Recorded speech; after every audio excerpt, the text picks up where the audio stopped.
Hari waris siman refleksi. Sada hari ulang tahun ta, maka si pelajari kainin dan ubahan sembilan dan mesin drum. Refleksi kedua ulang tahun perkawinan. Enda si sungkung kainin salahku temanku sejago. Ketulukan hari raya keagamaan.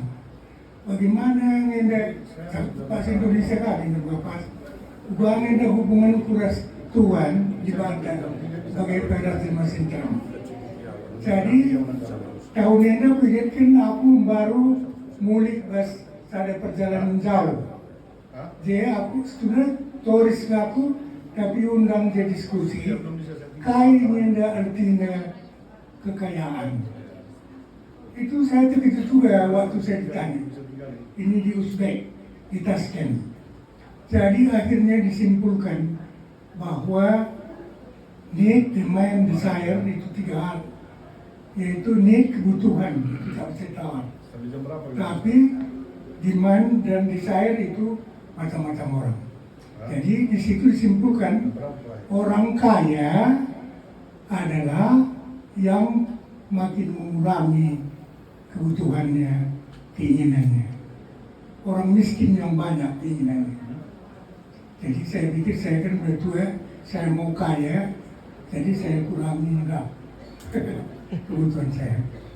Tapi maaf ya, ada tambah sedikit lagi nih karena ada Pak Bupati. Saya bikin kenang-kenangan sama kamu. Waktu saya jadi bupati, saya kan tak sangka, tak mau, tak bayar apa-apa. Malah dikasih sepatu, baju dan sebagainya. Tak ada saya punya kenalan, tak ada ajaran bagaimana bupati. Pening kepada saya. Tapi setelah selesai bupati, saya pelajari secara empiris tugas bupati itu cukup sederhana. Tiga saja. Pertama, melaksanakan pemerintahan. Kedua, melaksanakan pembangunan daerah. Dan ketiga, pelayanan masyarakat. Tiga saja.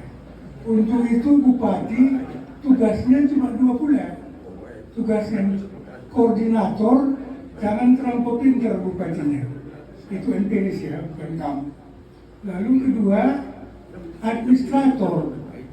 Administratifnya banyak juga yang tak tahu. Jadi kita di Karo sangat terkenal banyak orang gila di Karo.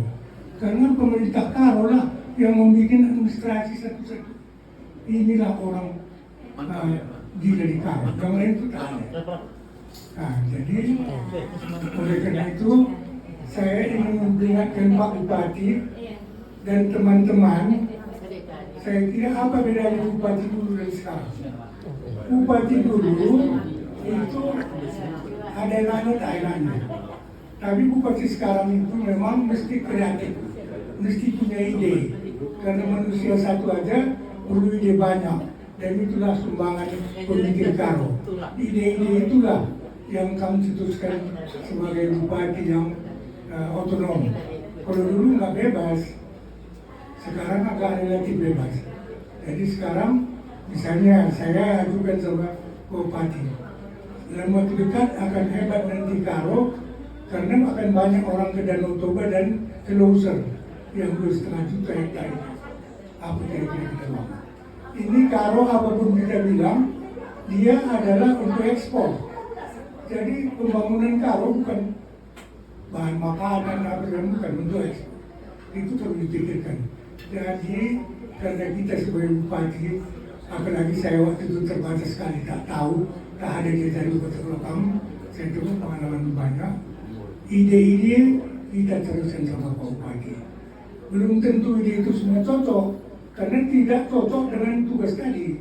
Oleh karena itu, jangan pula kita anggap bupati ini adalah malaikat. Tugasnya jelas terbatas. Kapan Pak Bupati, terimalah apa saja itu kamu saring di sana. Jadi sekali lagi saya ulang, ini saya ingatkan ini karena ini saya terjual lebih tua. Satu, apa tadi, pemerintahan. You make the best of that. Kedua, pembangunan daerah. Nah, pembangunan daerah itu harus bilang sinonimnya tadi, bukan hanya tergantung kabupaten Karo aja kan. Lalu ketiga, pelayanan masyarakat. Ini sebenarnya bukan kamu saja, bagaimana supaya masyarakat Karo menjadi bangga. Jadi aku pun sekarang di mentua makin banyak. Dalam surah-surah itu, kira saya kata gunai Pak Sehingga saran-saran kepada Bupati, mungkin kita minta saran apa yang diperlukan beliau itu, baru kita pikir. Karena kalau kita pikir nanti kita sarankan, dia tak perlu, maka pula kita menghabiskan waktu. Kita belum dalam anda indah. Bujur.